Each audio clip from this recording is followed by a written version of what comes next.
Hi, and welcome back. And in today's episode, I want to introduce you to a friend I've known for a number of years now. And he's someone that I met many, many years ago when I was teaching an education class up in Los Angeles for the California Association of Realtors. And of course, then ultimately he ended up reaching out to me. There's Bear. Say hi to Bear. And I joined his company. He is currently the president and chief executive officer of Engel and Voelkers America.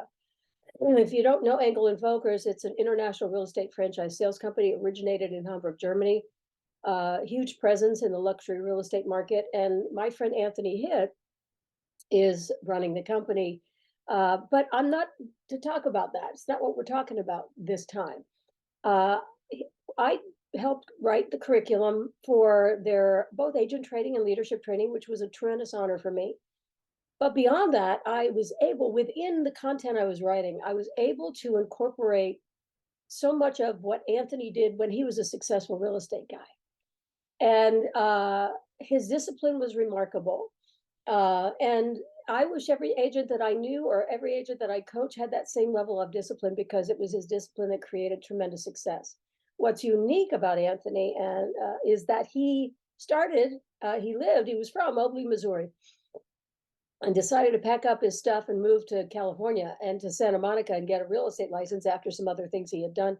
And so, a lot of times we hear, well, I don't know anybody there. I don't have a sphere of influence. He didn't either. He didn't know a soul. And you're going to hear some of that. You're going to hear about his discipline, because it is that thing that created tremendous success for him as a real estate professional. And I believe set the stage for him to become who he is today, in a leadership position on a very high level for all of North America for Engel and Voelkers. And so I hope you enjoy this. Most importantly, I hope you learn something. And because that's what's important to me personally, is that you learn. And success in real estate doesn't come easily. It comes with discipline and focus and structure. So enjoy.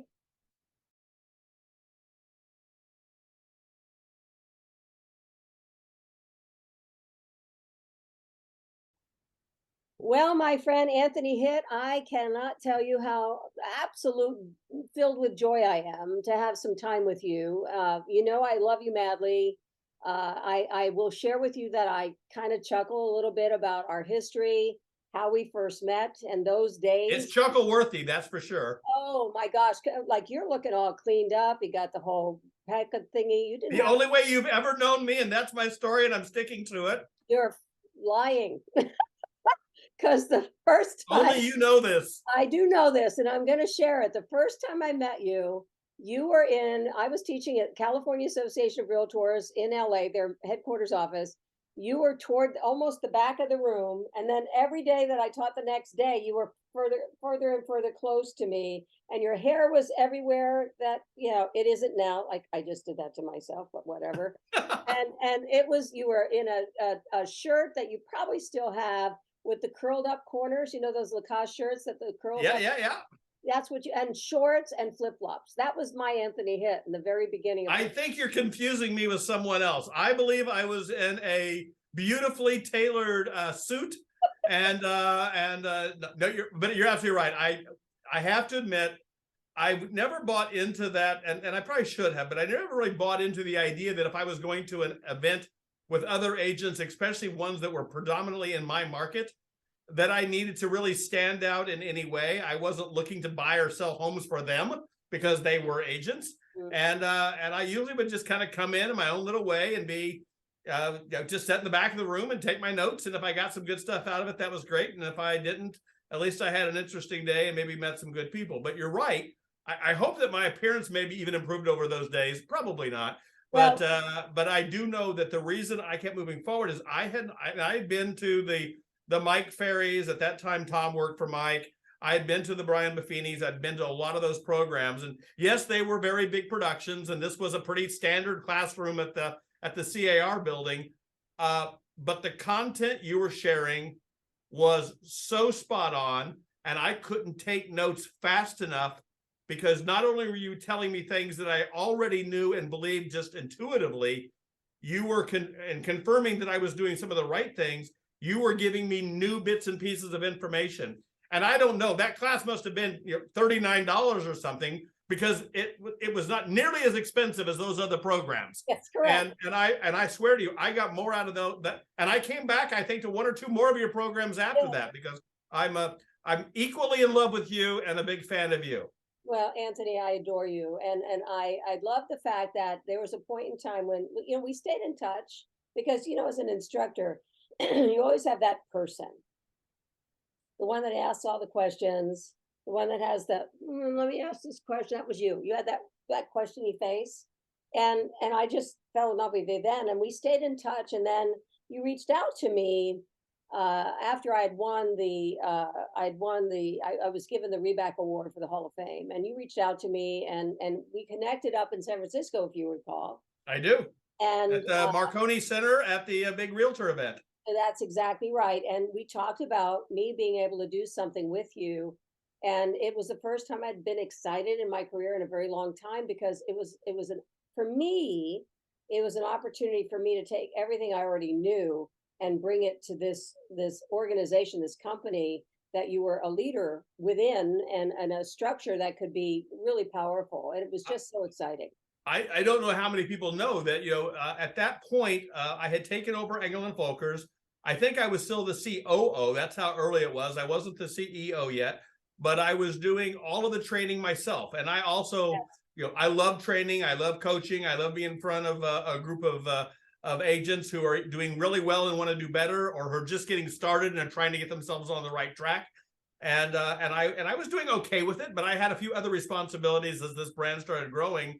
And when I put together my dream list of who would that be, your name was on top of it. And it's just the way the universe works, because it must have been within a couple of weeks that we were in the same place, bumping into each other and having lunch. Right. And I do believe that was a little bit of the universe, but also just some coincidence how the universe does things, because then you actually helped create the very first curriculum, take it to a new level here for Engel and Voelkers, and you ran our academy for the first couple of years that it existed, and a lot of what you helped put into our academy is still what we continue to do, and as the academy has grown and become something far bigger than you and I ever ran when we were here, or in that role. And it was a tremendous honor. I was so filled with joy to be able to contribute, because what I loved about it, it wasn't just agent training, because that's one thing. It was also leadership training. Yep. And that was a piece that, for me, having been in real estate leadership for so many years, mattered tremendously. Teaching leaders how to be leaders and successful leaders in the real estate industry was just such a powerful thing. But one of the things I have to share with you and take you to, because I did this to you, and I'm using that word intentionally.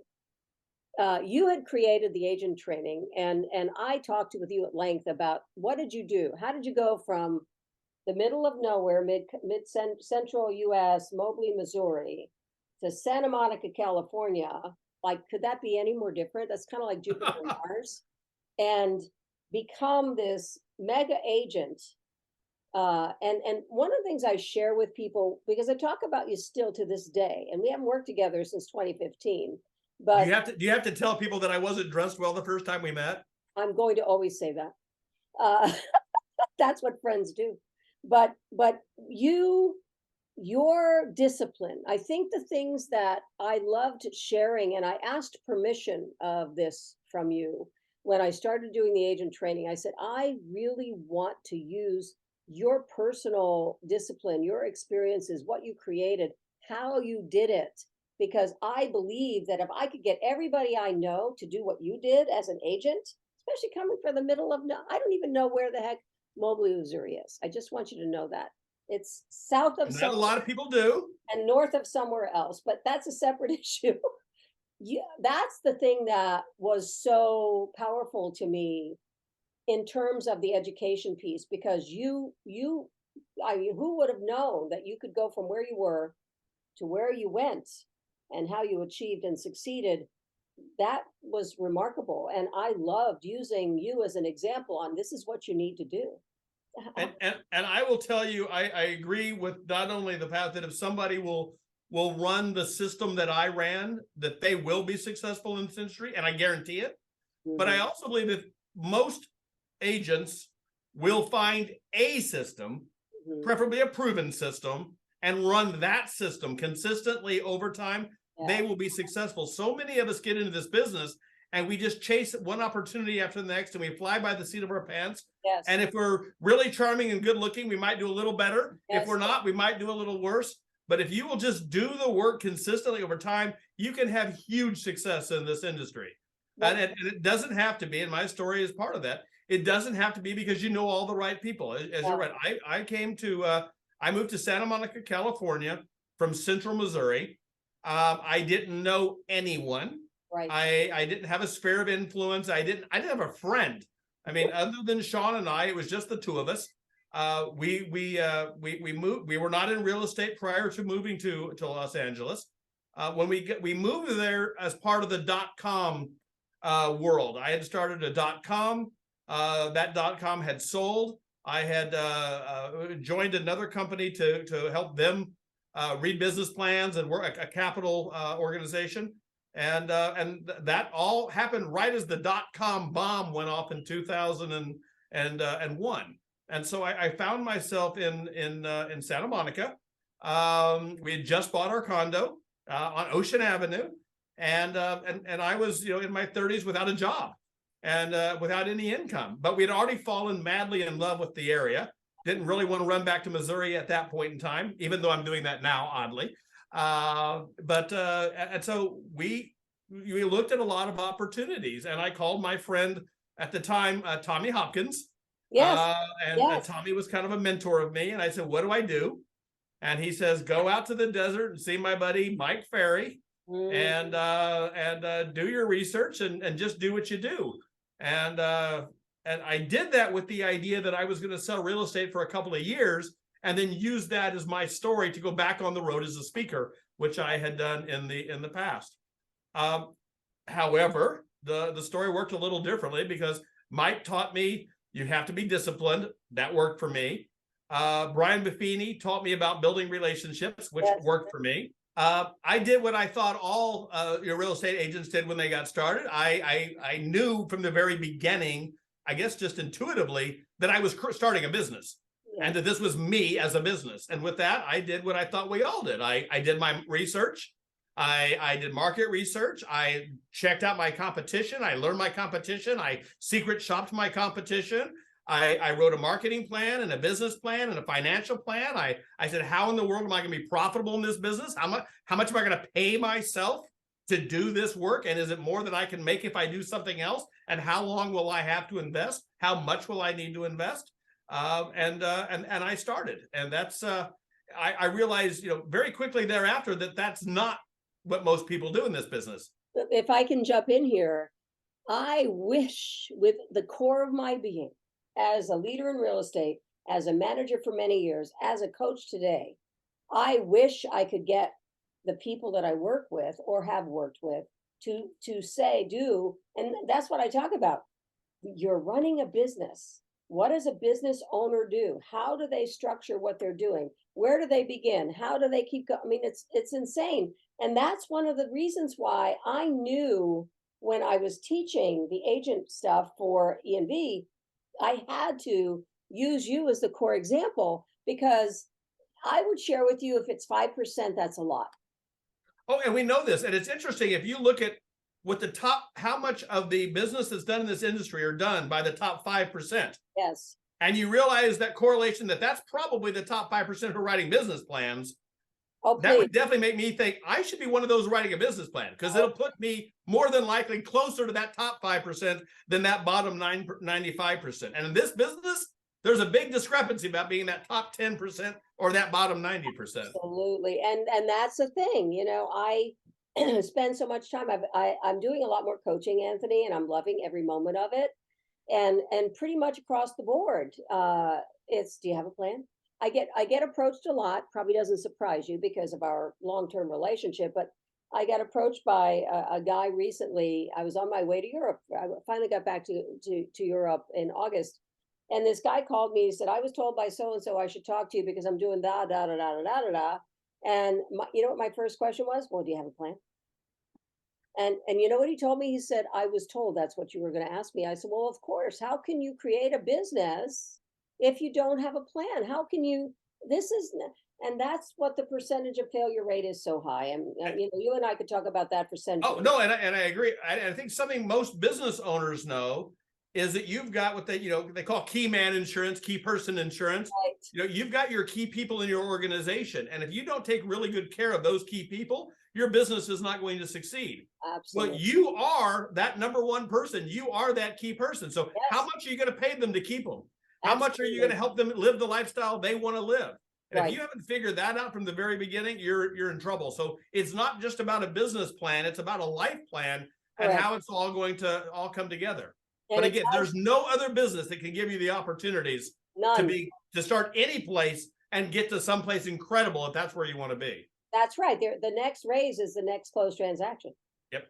And one of the other things that you're speaking to this, some of the other things that I use in our time working together and your personal history is I speak to Never Eat Alone, the book Never Eat Alone, and your appointments with people that could not necessarily be the buyer or seller, but they were people that could influence your business. The other thing I always like talking about is how when you walk through those houses and you saw I remember this well, Anthony, the collection of Hummels, and you would say, we probably should do something. Why don't I have my assistant get some boxes dropped off and some wrapping paper dropped off so this stuff could be preserved for you? And what you were doing that was so brilliant in that case, and this was before you had a contract, you were acting like an agent before you were the agent. And that's profoundly powerful. And Never Eat Alone, what I love so much, and you shared this with me, and I talked about this every single time I taught these classes. You always went to the same place, always sat at the same table, and the individual that was running the restaurant knew you. And so if you were behind the person you were meeting, let's come to Anthony's table. He's running a little late, but he'll be here shortly. That was pure, unequivocal magic. It worked out really well. I had lunch at the same place for probably the last 5 years of my business. It was the Colorado restaurant on Wilshire. I'm not sure if it's still there. I had the same menu item. They would always say the regular. And they took really good care of me. And even more important, they took really good care of the person who was meeting me. Yeah. And you were right. It was a system. It was impressive. And you're right. I wasn't always meeting. As a matter of fact, I would say at least half the time I wasn't meeting with somebody who I'd ever represented or would ever represent in a transaction, but I was always learning something from them, either about my craft, about this business, about the neighborhoods, or I was creating a potential multiplier who was going to be able to send me business. One of my favorite people on the planet, and I use her name all the time, is Irene Gay. Yeah. Irene Gay is she was related to the late Marvin Gaye, and she worked at one of the local banks in Santa Monica, and she worked in private wealth, and she was able to refer me a lot of business, and those relationships became important. I had the same relationship with the state lawyers and on and on and on. And those little lunches were really, really valuable. And by the way, we rarely talked about that part when we were together. We talked about family and Santa Monica and life, and we created a relationship. Right. And we talk about technology all the time. Technology is important. I think technology is like air and water. And food. If you've got good air, good water, and good food, you're going to be healthier and thrive. If you have bad air, water, and food, maybe not so much. Technology is the same way. If you've got good technology, you're going to thrive. If you've got bad technology or no technology, probably not going to be as good for you. But ultimately, this is still a relationship business. But that's what you were doing. It was the priority was creating relationships that grew your business. It was brilliant. I loved talking about that in all those classes I taught with you. And I still talk about those things. I still share those things with others because I say, if you want to be this, then listen to this, because this is a guy I have the joy of knowing as a friend who did exactly what you're talking about. Well, I'll share with you. It's funny because I haven't heard some of this for a while. We haven't, pre-COVID is kind of the last time we really got to talk to each other. The last time we saw each other was in Beverly Hills when we were both at the Aria luxury properties thing. And we got to we had lunch together. I want to say it was 2 hours of lunch. And I made you eat a dessert that Sean was going to be mad at you for. I know that dessert well, and I remember that now and I know that location. It's a beautiful location, also on Wilshire Boulevard, by the Yes, way. indeed. Exactly. I think is at the Beverly Wilshire, I think. Yes, it was. But you tell a story that I haven't heard in a while, which is great because you talk about the Hummels. You know, the way that story actually started, we've all walked into that potential listing before. And I do believe in that idea. I never walked in with the, do you have an agent? I've always just walked in with even with a potential buyer, not in a way to break agency, but just to say, I'm here to help you. And there is a line where that help has to stop if I know you have somebody else representing you, but I can still share my opinions, my thoughts, my ideas, not about a particular transaction, but about the market. And a lot of times that's how orphans, if you will, would decide they wanted a new agent. Right. But in my listing presentations, I always walked in and gave them everything.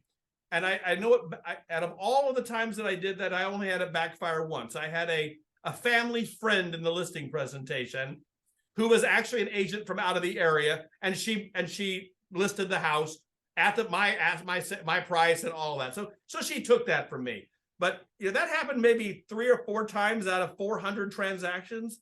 So I always gave all of the information. I was just, there it is. Yes. I assumed I was your agent until you told me I wasn't, which was very rare. That's the presumptive close. It's one of my favorite things in all. I've always worked that way. And the story you're talking about with the being personal, you know, we all have that listing where you walk into the door, you're like, oh, that's going to be a problem. You want to talk about the lavender walls with the cherubs? Remember that? That's the one I was going for. That's it. That's the one, because people don't believe it when I tell them that. This is absolutely true. I walked in and the room had this lavender colored wall, and it had all of the family members who had passed away on the wall, and the pets. And they all had their wings, and they were all there, all cherubs. And it was actually interesting, but it worked better maybe like in a Sistine Chapel, not necessarily a mainstream home in Santa Monica. And I knew that couldn't stay where that was in this house if we were going to serve the client well. And so during the conversation, and this is kind of before I got to the whole thing about the moving boxes, is I said, you know, this is something that's so personal. Have you decided what you're going to do? And they're like, we're going to hate to leave it behind. And I said, you know, ultimately, if we're really going to sell the house the way we should paint all of this. So here's a suggestion. I'd like to have, you know, someone from my team come over here. We're going to photograph this, and then we're going to have it framed for you in a beautiful way so you can take it with you. And then my painters are going to come in and paint over all of this. And they love that. And my guess is that painting still hangs in their home wherever they are today, but it allowed them to get what they wanted. I actually think I got the listing at that moment in time when I told them the most cherished thing in that house was something I was going to take care of, but we were still going to paint over it. So I got what I needed, which ultimately was good for them, but they also found somebody that they knew cared about them, not just the sale. And you know what? That's I wish I could teach that to everybody, Anthony. That's one of the joys I have. So I want to transition us a little bit because it was a tremendous honor for me to have the opportunity to be a part of ENV. And as you recall, I knew the company prior to me even working with you, and being a part of it in the beginning days. And so, you know, you have done wonderful things. I remember the early exchanges when we were all together and all of that kind of thing. And, you know, I want you to share, because I think what's going on,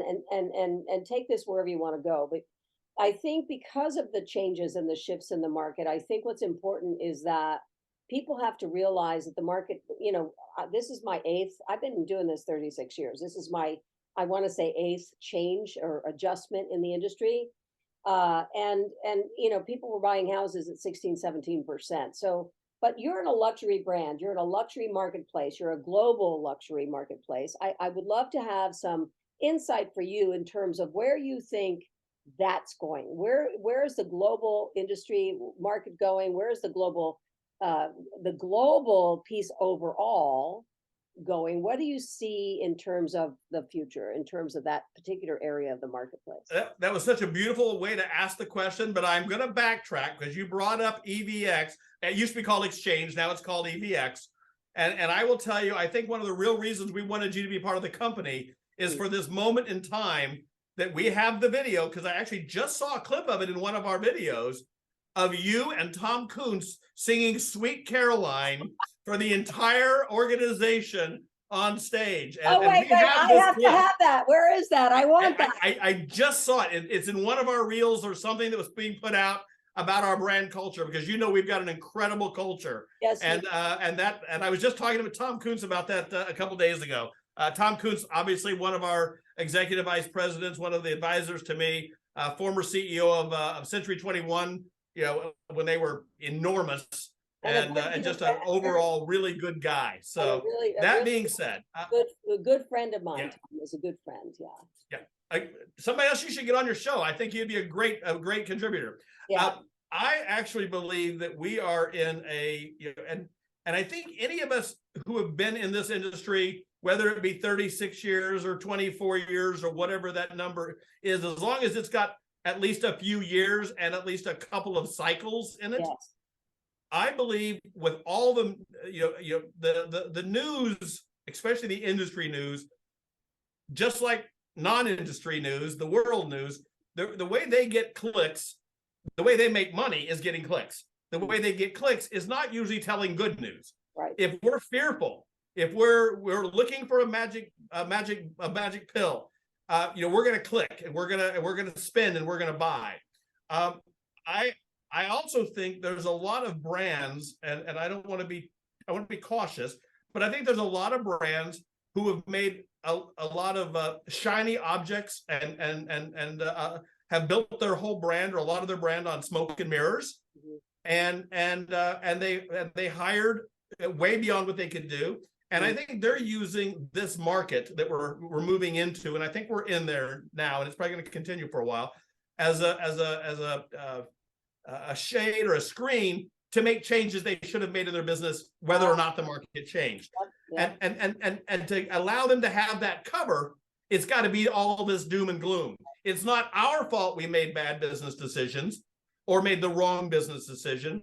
It's the industry changing that means we have to do all of this. So it's not our fault, it's the industry's fault. It's the economy's fault. I disagree. There's always been cycles in this business. Yes. We are one of the few brands that have not laid off anybody. We didn't terminate anybody. We haven't cut any programs at all. As a matter of fact, we've doubled down on a lot of what we're doing. And the reason I tell you that, not just to get a little plug in for Engel and Voelkers, but also to say that I do believe we're moving into a true market of opportunity. And those of us who have been in this business for 12, 24, 36 years, we've seen this. And a lot of us built our careers in this kind of a market. Absolutely. So this isn't when you roll up in a ball in the corner and cry. This is when you get up and you do what you're supposed to do. You follow your consistent plan, your business plan, and you go out and you do, because you're right. In this industry, there's always going to be 4 to 6 million transactions. And not many people on this call listening have done 4 to 6 million transactions. Right. We're going to do our 12 or 24 or 36, whatever that number of transactions is. It doesn't make any difference whether there's 4 million out there or 36 or 5 or 6 million out there, as long as we do our 12, 24, 36. People are always going to be needing to buy and sell properties. Correct. You just need to be the choice. No matter what. Whether the interest rates are 2.75% or 12.75%, they're still going to need to buy and sell. And they're still going to need somebody who wants to build a relationship, who will take care of them, who will put their interest ahead of their own, who doesn't just look at them as another transaction, another commission check, and you can be extremely successful. I know that when the market crashed in 2007, 2008, I went off of a little cliff there because I had been used to doing something, but I reinvented myself in a pretty quick amount of time, and I came back stronger after that, during that and after that, than I was going into it. That's how I think the real professionals and those of us who have seen that opportunity in the past will take advantage of the market that we're going into. Don't listen to all the doom and gloom. Be aware of your market, know what's going on, but don't buy into the doom and gloom. You can make this market better than any market you've ever experienced. I agree with you, my friend. I totally agree with you. I have to joke with you a tiny. The first house I bought was 1985. Please. And I had a 9% 1-year adjustable rate mortgage, and I was a really happy person. Because my entire career, I sold for 9 years. my entire career in the sixes.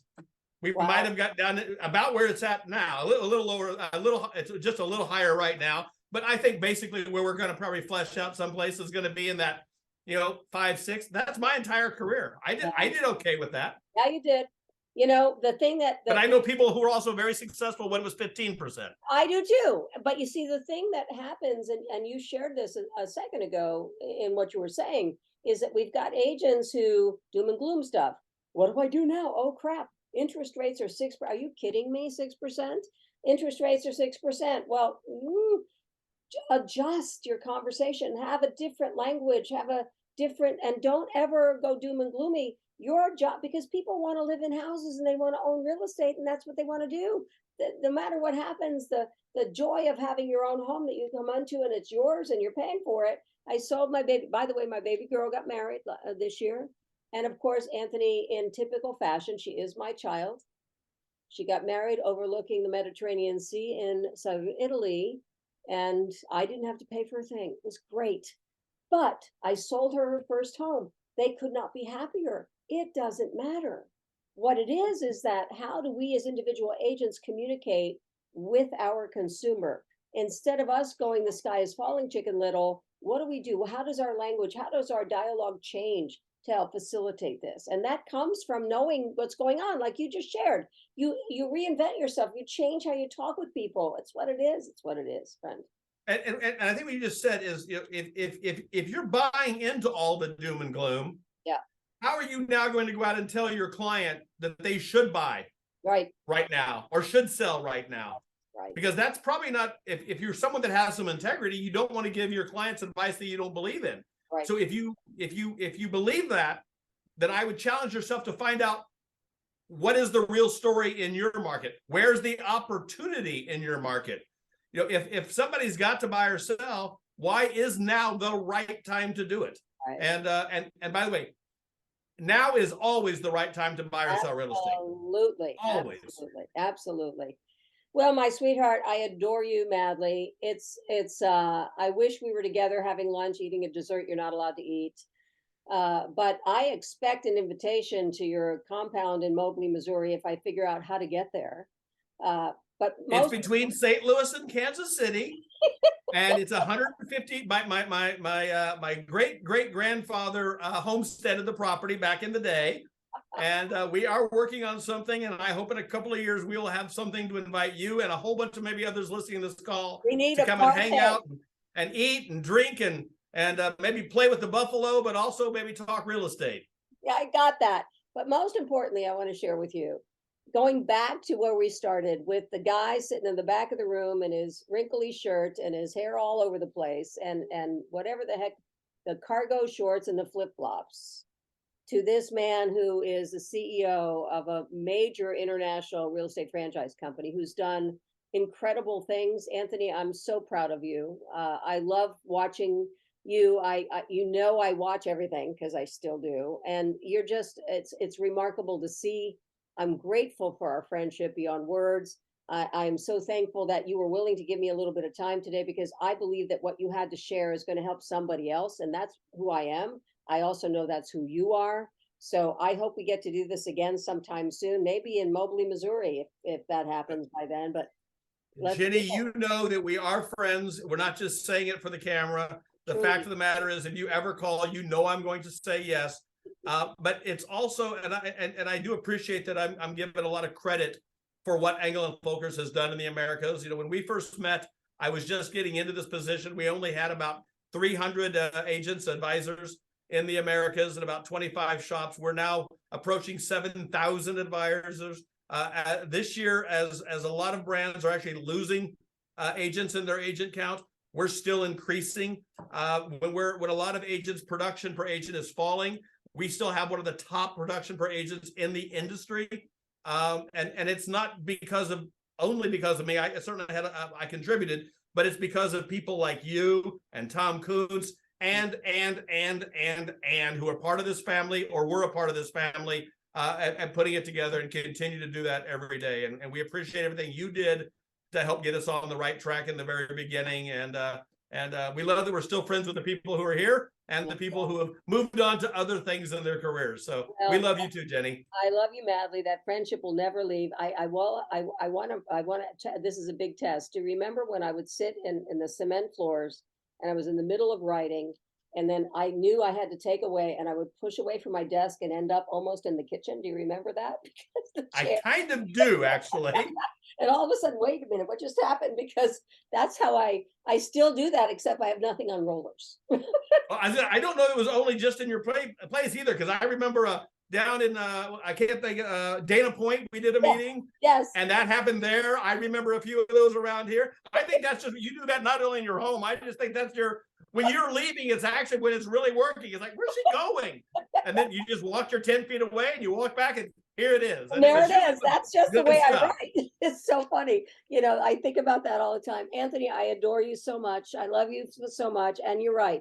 We are friends forever and ever and ever, no matter what. I love the stories we get to share. I personally, still to this moment and for the rest of my career as an educator, cherish the moments that I can share with individuals who are learning how to be real estate professionals, that I can share stories like who you were, where you came from, and how you started and what you did, and treated it like a business, and all those other things that created to your success. And here you are now, this dude that I get to see pictures of, like walking out, like that's my guy. I knew him when he was crumply haired and rolled up colored t-shirts. Stuff. You're just not gonna let that go, are you? You're just gonna stick with that. For the rest of your life. I do have pictures and I do have stories too. I'm just saying.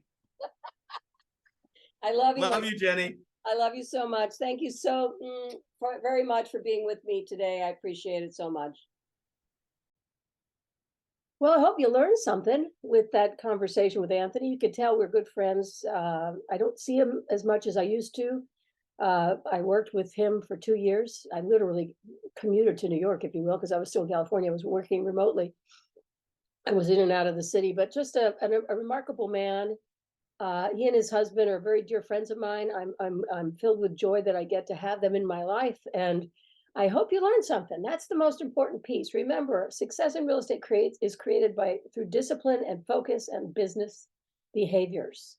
So good luck in your career, and I'll see you again very soon.